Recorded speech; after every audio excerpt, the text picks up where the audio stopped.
What exactly comes to your mind when you hear the phrase launching an Amazon FBA business? Perhaps you're thinking that you should begin with product research first. But what if I told you there are 3 important yet incredibly dull points, which you must not forget and absolutely must consider before you even begin? My name is Katya, and I've been selling on Amazon since 2018. Let's get started. First, carefully consider your company's structure. If you haven't established a company yet, what specific legal entity type would suit you best? I'll share my own story as an example. I launched my Amazon business in 2018 while I was living in Germany. I initially registered a sole proprietorship, an individual entrepreneur company. Why? Well, because it was the absolute simplest option for managing taxes, and it was the easiest for me to find a suitable accountant for that specific kind of business activity. Later, when I realized that everything was turning out successfully and my turnover surpassed the permissible limits for a sole proprietorship, I proceeded to open the equivalent of our LLC. And that's when a problem came up. The accountant who worked with my sole proprietorship didn't want to take on an LLC because in Germany, the financial reporting is completely different. An LLC, requires more time and more skills from an accountant, so my accountant simply dropped me. But there was nothing I could do. I had to find a new firm that would work with. And yes, in Germany that's a huge problem. Accountants really don't want to work with Amazon sellers because the financial reporting is just too complicated. So first, consider your company's structure. Do you want to open a sole proprietorship or an LLC right away? And here's something else you need to consider. Do you want to sell your brand in the future or not? It's really good to consider this from the outset, because it might lead you to structure your operations differently, especially if you envision selling your brand down the line. In that case, it should be legally established as a separate entity right from the beginning. Now let's turn our attention to the second crucial point. With which particular bank will your company's bank account be established?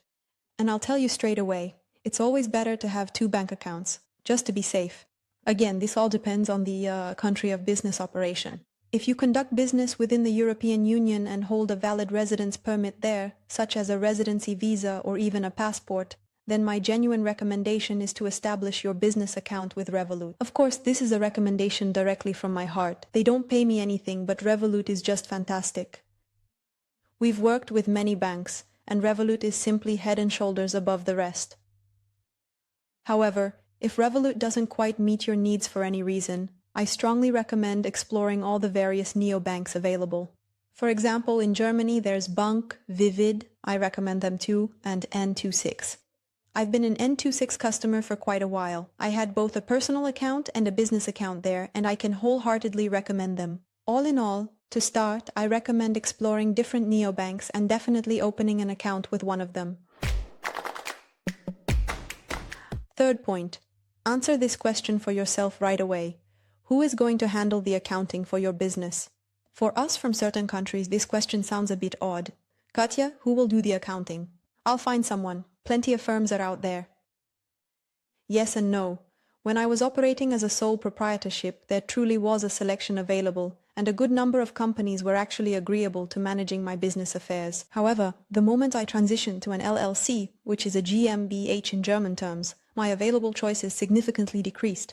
Nobody wanted to take it on. They all said they didn't want to deal with Amazon, that it's too complicated, and they lacked experience.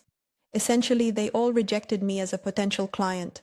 I managed to find only one company that was willing to handle my accounting for a fair price, and I must tell you, I was quite dissatisfied with their services in the long run.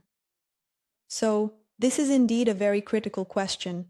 To a significant extent, your business's entire profit hinges on precisely how your tax calculations are made.